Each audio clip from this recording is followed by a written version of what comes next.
بسم اللہ الرحمن الرحیم۔ میرے بھائی اور دوستو، یہ دنیا کے بارے میں کچھ احادیث ہے کہ دنیا اللہ کے ہاں اس کی کیا قدر ہے۔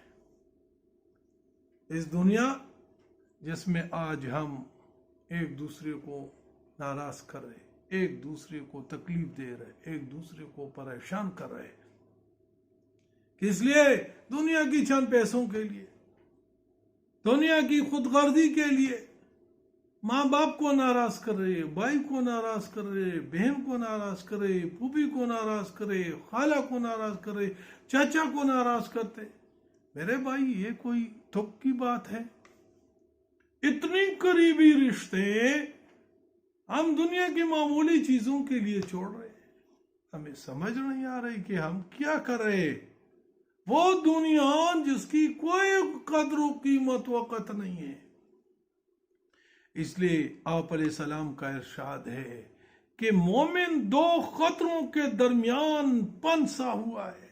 دو خطروں کے درمیان، ایک عمر کا وہ حصہ جو گزر چکا ہے، جس کے بارے میں وہ نہیں جانتا کہ اللہ تعالیٰ اس کے ساتھ کیا معاملہ کرے گا، اور ایک عمر کا وہ حصہ جو ابھی باقی ہے، عمر کا وہ حصہ جو ابھی باقی ہے، جس کے بارے میں وہ نہیں جانتا کہ اللہ تعالیٰ کیا فیصلہ کرنے والا ہے۔ اللہ تعالیٰ کیا فیصلہ کرنے والا ہے۔ ایک گزرا ہوا عمر، دوسرا باقی عمر، دونوں میں انسان پنسا ہوا ہے۔ فرماتے ہیں بندے کو چاہیے کہ اپنے لیے، اپنی نفس سے اور اپنی دنیا سے، اپنی آخرت کے لیے، اور اپنی زندگی سے موت کے لیے، اور اپنی جوانی سے بڑھاپے کے لیے توشہ لے لے۔ بڑھاپے کے لیے توشہ لے لے۔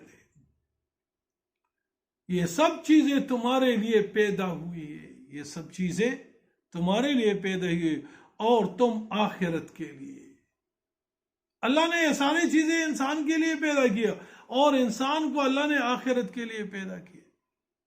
قسم ہے اس ذات کی جس کے قبضے میں میری جان ہے، کہ موت کے بعد کوئی تکاوٹ نہیں ہے، اور دنیا کے بعد جنت اور دوزخ کے علاوہ کوئی ٹھکانہ نہیں ہے۔ دنیا کے بعد جنت یا دوزخ کے علاوہ کوئی ٹھکانہ نہیں ہے۔ اللہ ہمیں اور ساری امتی مسلمہ کا ٹھکانہ جنت بنا دے۔ لیکن میرے بھائی اور دوستوں، کچھ تو کرنا پڑے گا اس کے لیے۔ ایسے تو نہیں ہے کہ یہ مفت میں ملے گا۔ اس کے لیے تو بھاگ دوڑ کرنا چاہیے نا، اللہ کو راضی کرنا ہے۔ اور جب اللہ کو راضی کر لے تو انشاءاللہ اللہ نے یہ پیدا کیا انسان کے لیے۔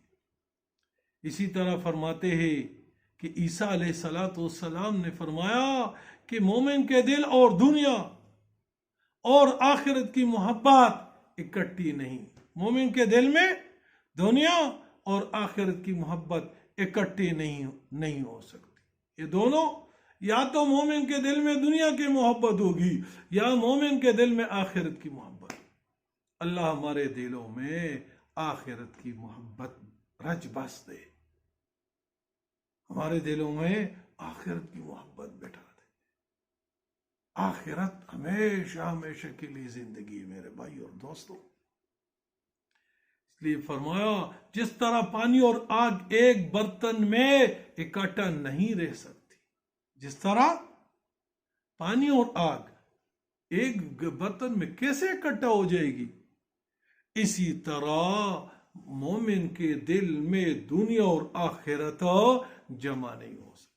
کتنی بڑی بات ہے، اللہ ہمیں نصیب فرمائے۔ حضرت جبرائیل علیہ السلام نے حضرت نوح علیہ السلام سے فرمایا، اے نوح، اللہ نے تمہیں لمبی عمر دے دی، 950 سال۔ اس سے زیادہ عمر کسی پیغمبر کی نہیں ہے۔ تو جبریل علیہ السلام نے فرمایا آپ نے دنیا کو کیسے پایا؟ دنیا میں آپ نے سب سے زیادہ عمر گزاری، اور نوح علیہ السلام کو آدم ثانی کہا جاتا ہے، اس لیے طوفان نوح میں پوری دنیا ختم ہو گئی، اور پھر اثر نو اللہ پاک نے نوح علیہ السلام اور ان کے ساتھ ایمان والوں سے اللہ نے پھر دنیا کو پھیلا دی، آباد ہو گئی۔ تو اس لیے نوح علیہ السلام کو آدم ثانی کہا جاتا۔ آپ نے فرمایا کہ اس مکان کی طرح جس کے دو دروازے ہیں، ایک سے داخل ہوا ہوں اور دوسری سے نکل گیا ہوں۔ حضرت عیسیٰ علیہ السلام نے کہا کاش تم ایک گھر ہی بنا لیتے، کاش تم ایک گھر ہی بنا لیتے جو تمہارے رہنے کے لیے کافی ہوتا۔ آپ نے فرمایا وہی گھر کافی ہے جو ہم نے پہلے بنا گئے،